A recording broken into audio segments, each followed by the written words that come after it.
নমস্কাৰ বন্ধু-বান্ধৱীসকল, আজি মই আপোনালোকৰ লগত আলোচনা কৰিম এই 10টা কথা যদি আপুনি পাহৰে তেন্তে মা লক্ষ্মীও আপোনাক পাহৰিব। গতিকে ইয়াৰ বিষয়ে যদি জানিব বিচাৰে তেন্তে আহক প্ৰথমে ভিডিঅ'টি আৰম্ভ কৰি লওঁ। বন্ধুসকল, শাস্ত্ৰৰ অনুসাৰে যদি চোৱা হয়, মা লক্ষ্মীয়ে তেওঁৰ ভক্তৰ ওপৰত তেওঁৰ কৃপাদৃষ্টি সদায় ৰাখে। কিন্তু এনে কিছু কাম আছে যাক কৰিলে মা লক্ষ্মী অহাত বাধা প্ৰদান কৰা হয়। গতিকে জানো আহক সেই কামবোৰনো কি, যিবোৰ কাম কৰিলে মা লক্ষ্মী ঘৰলৈ অহাত বাধা প্ৰদান কৰা হয়। বন্ধুসকল, ইয়াৰ ভিতৰতে 1 নম্বৰতে হৈছে স্নান নকৰাকৈ তুলসীৰ পাত তোলা। এই কথা মানা হয় যে যি ব্যক্তিয়ে স্নান নকৰাকৈ তুলসী পাত ছিঙি ভগৱানৰ পূজা কৰে, ভগৱানে সেই ব্যক্তিৰ পূজা অস্বীকাৰ কৰে। লগতে দেৱী লক্ষ্মীও তেওঁৰ ওপৰত কুপিত হয়। গতিকে সদায় স্নান কৰাৰ পাছতহে তুলসী পাত ছিঙি ভগৱানৰ পূজা কৰা উচিত। 2 নম্বৰতে গুৰুক আদৰ নকৰা ব্যক্তি। এনে বহু লোক আছে যি নিজৰ গুৰুক আদৰ নকৰে, সন্মান নিদিয়ে, ওলোটাই তেওঁক লৈ ঠাট্টাহে কৰে।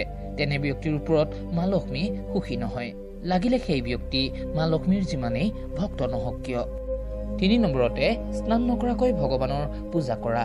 এনে ব্যক্তিৰ ঘৰ মা লক্ষ্মীয়ে খুব সোনকালেই ত্যাগ কৰে। লগতে পূজাৰ সময়ত মনত কোনো ধৰণৰ বেয়া ভাৱ ৰাখিব নালাগে। পূজা সদায় শুদ্ধ মনেৰে কৰা উচিত।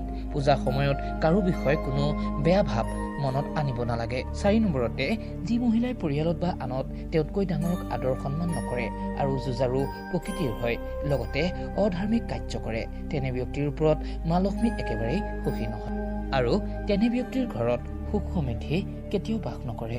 5 নম্বৰতে এলেহুৱা প্ৰকৃতিৰ লোক।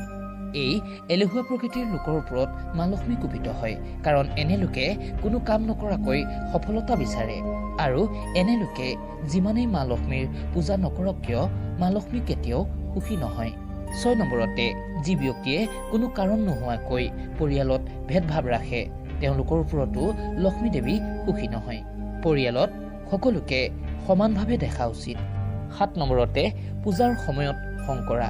যি ব্যক্তিয়ে পূজাৰ সময়ত ক্ৰোধ কৰে, বিনা কাৰণত আনক খং কৰি থাকে, তেনে ব্যক্তিৰ ওপৰতো লক্ষ্মী দেৱী সুখী নহয়। 8 নম্বৰতে পৰিষ্কাৰ পৰিচ্ছন্নতা নথকা। যি ব্যক্তিয়ে ঘৰ দুৱাৰ চাফ চিকুণ কৰি নাৰাখে, ভগৱানক বাঁহী ফুল অৰ্পণ কৰে, এনে ব্যক্তিৰ পৰা লক্ষ্মী দেৱীয়ে সদায় ধন ঐশ্বৰ্য দূৰত ৰাখে। 9 নম্বৰতে বেয়া চৰিত্ৰ। যিকোনো লোকৰ পৰাও লক্ষ্মী দেৱী সদায় দূৰত থাকে। 10 নম্বৰতে যি লোক চোৰ, চৰিত্ৰহীন, অন্যৰ সম্পত্তি আত্মসাৎ কৰে, এনে ব্যক্তিৰ পৰাও মা লক্ষ্মী সদায় দূৰত থাকে। অকল এয়াই নহয়, অন্য দেৱ দেৱীসকলেও এওঁলোকৰ পূজা স্বীকাৰ নকৰে। যদি ভিডিঅ'টি ভাল লাগিলে, মা লক্ষ্মীৰ যদি কৃপা আপোনাৰ ওপৰত থকাটো বিচাৰে তেন্তে তলত লিখক জয় মা।